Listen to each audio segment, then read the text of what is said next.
আজকে 12ই ফেব্রুয়ারি বাংলাদেশের জন্য এক ঐতিহাসিক দিন। ত্রয়োদশ সংসদ নির্বাচন আজকে সকাল 7:30 থেকে ভোট শুরু হয়েছে। আমি এই কেন্দ্রে রহমতুল্লাহ কলেজ এই কেন্দ্রে আমি আমার ভোট প্রদান করলাম। আমার জীবনের প্রথম ভোট আমি প্রদান করলাম। নীরব পরিবেশেই নির্বিঘ্নেই আমি ভোট প্রদান করলাম।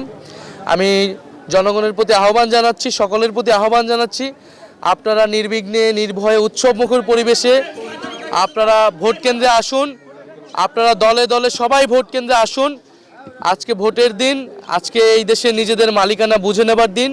16 বছর সুষ্ঠু নির্বাচনের সুযোগ ছিল না, আমাদের আজকে সুযোগ এসেছে এই ভোটাধিকার প্রয়োগের মাধ্যমে গণতন্ত্রকে প্রতিষ্ঠা করার, গণভোটে হ্যাঁ প্রদানের মাধ্যমে সংস্কার প্রক্রিয়াকে বাস্তবায়ন করার এবং 11 দলের পক্ষে অবস্থান নিয়ে বাংলাদেশকে এগিয়ে নিয়ে যাওয়ার। আপনি নির্বিঘ্নে ভোট দিয়েছেন, তবে দেশব্যাপী গতকালকে অভিযোগ ছিল বিএনপির বিরুদ্ধে। এমন ঘটনার কোনো আলামত, এমন কোনো আশঙ্কা আজকেও দেখছেন কিনা?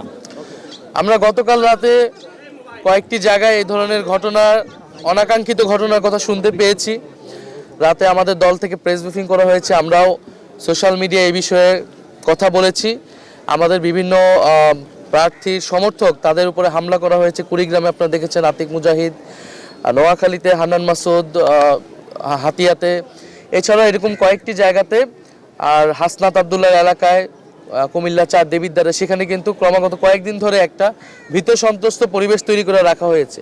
ফলে অনেকগুলা জায়গাতে, ইভেন আমার এই ঢাকা 11 আসনেও গতকাল রাতে অনেকগুলো জায়গায় আমাদের যে ক্যাম্প বসেছে ভোট কেন্দ্র সংলগ্ন, সেই ক্যাম্পে কিন্তু হামলা হয়েছে, বন্ধ করে দেওয়া হয়েছে। ফলে এই প্রতিকূলতাগুলো কিন্তু এসেছে। আমরা এই প্রতিকূলতাকে বেশি ফোকাস করছি না, আমরা ভোটে আসার জন্য আহ্বান করতেছি। কারণ আমরা চাই না এই ভোটের দিন কোনো ধরনের অনাকাঙ্ক্ষিত ঘটনা ঘটুক। আমরা চাই মানুষ ভোট কেন্দ্রে নির্বিঘ্নে আসুক। যারা এগুলো করতেছে, আমরা মনে করি মানুষ ব্যালটে তাদের বিরুদ্ধে রায় দিবে, ব্যালটেই মানুষের জনরায় প্রতিফলিত হবে। এবং প্রশাসনের প্রতি, সেনাবাহিনীর প্রতি, মিডিয়ার প্রতি আমাদের করজোর অনুরোধ থাকবে, আহ্বান থাকবে।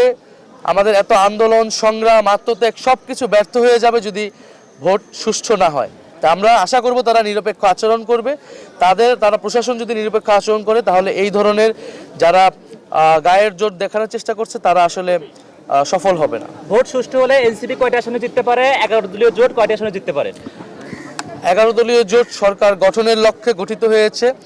আমরা মনে করছি আমরা সরকার গঠনের দ্বারপ্রান্তে রয়েছি। ফলে সেই লক্ষ্য, সেই আত্মবিশ্বাস নিয়ে আমরা কাজ করছি। ইনশাআল্লাহ যদি ভোট সুষ্ঠু হয়, জনগণ নির্বিঘ্নে ভোট দিতে আসে, ব্যাপকভাবে উপস্থিতি নিশ্চিত করাটাই আমাদের এই মুহূর্তে প্রধান লক্ষ্য। সাধারণ মানুষ যাতে ব্যাপকভাবে ভোট কেন্দ্রে উপস্থিতি দেয় এবং আমরা ভোট কেন্দ্র পাহারা দিব। ফলাফল না নেওয়া পর্যন্ত আমরা ভোট কেন্দ্রের সামনে থাকবো, মাঠে থাকবো। তরুণদের প্রতি সবাইকে আহ্বান জানাচ্ছি। এখন পর্যন্ত যে পরিস্থিতি, তাতে নির্বাচনের ফলাফল যাই হোক, আপনার সেটি গ্রহণ করতে কোনো সমস্যা হবে কিনা? অবশ্যই আমরা জনরায়কে মেনে নিব নির্বাচন সুষ্ঠু হলে। আমি গতকাল রাতেও বলেছি, এখানে নির্বাচন সুষ্ঠু হওয়ার অনেকগুলো ক্রাইটেরিয়া রয়েছে। এটা আমি বললাম, আর একদল বললো, তার মুখের কথা সুষ্ঠু বা নির্বাচন ভণ্ডুল হয়ে যাবে না। এখানে আপনারা মিডিয়ারা রয়েছেন, সোশ্যাল মিডিয়ায় পর্যবেক্ষণ হচ্ছে, সোশ্যাল মিডিয়া সাধারণ মানুষ কিন্তু তার কমেন্ট করবে। প্রচুর বিদেশি পর্যবেক্ষকরা এবার কিন্তু এসেছে ব্যাপকভাবে, প্রচুর আন্তর্জাতিক মিডিয়া রয়েছে। সার্বিকভাবে আমরা কিন্তু বুঝতে পারবো ভোট আসলে কতটুকু সুষ্ঠু হচ্ছে, কতটুকু হচ্ছে না।